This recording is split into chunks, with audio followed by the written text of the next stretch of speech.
Yung ginagawa ko kasi, ini-introduce ko yung tatay ko. Kasi alam naman natin, yung mga hindi pa decided, may fears sila sa tatay ko. Sinasabi nila, is a dictator, he will declare martial law, he's a communist. And let me explain on that. Ang pagiging komunista is extreme left. Extreme yun eh. Nandito kami sa center left. The ideology of the poor. Sa Davao kasi, gusto namin ng pantay, patas. Hindi kailangan mayaman, mahirap o Kristiyano, Muslim, bayo, tomboy, lahat pantay. Social equality. Equality for all.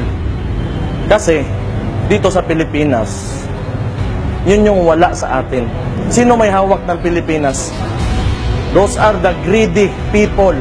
Nandyan lang. Na nasa taas, na nasa pwesto. The oligarchs. I'm sorry to say, but that is true. Totoo yan. Kaya, nasa left kami. Hindi kami komunista. Malayo kami sa komunista. Nasa left kami. Because we want equality. Walang dictatorship sa Davao City. Because, every time he implements a law, ini-embrace namin.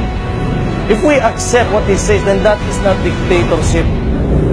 Yun yung punto dyan. So why would they say that he is a dictator?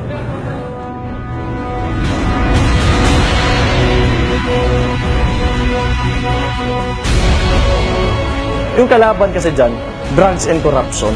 Yung drugs and corruption kasi, yun yung nagpapahirap sa mga Pilipinong naghihirap na.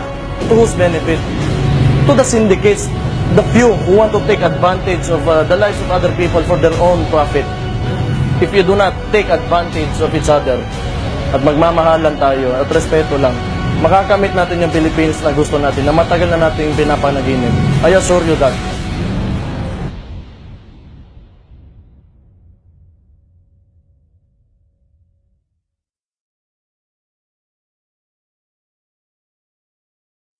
Duterte! Duterte! Duterte! Duterte!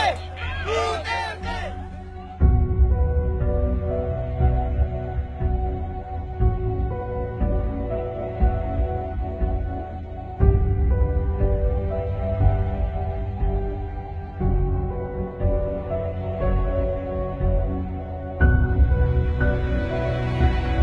The oligarchs. I'm sorry to say, but that is true. Totoo yan. Kaya, nasa left kami. Hindi kami komunista. Malayo kami sa komunista. Nasa left kami. Because we want equality. Walang dictatorship sa Davao City. Because, every time he implements a law, ini-embrace namin. If we accept what he says, then that is not dictatorship. Yun yung punto dyan.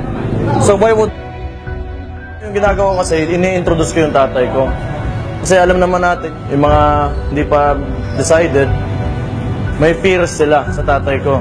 Sinasabi nila, is a dictator, he will declare martial law, he's a communist. And let me explain on that. Ang pagiging komunista is extreme left. Extreme yun eh. Nandito kami sa center left. The ideology of the poor. Sa Davao, they say that he is a dictator.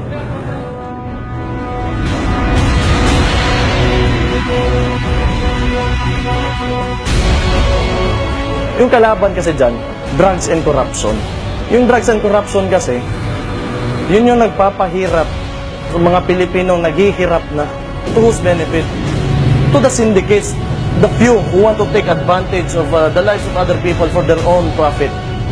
If you do not take advantage, kasi gusto namin ng pantay, patas. Hindi kailangan mayaman, mahirap o Kristiyano, Muslim, bayo, tomboy, lahat pantay.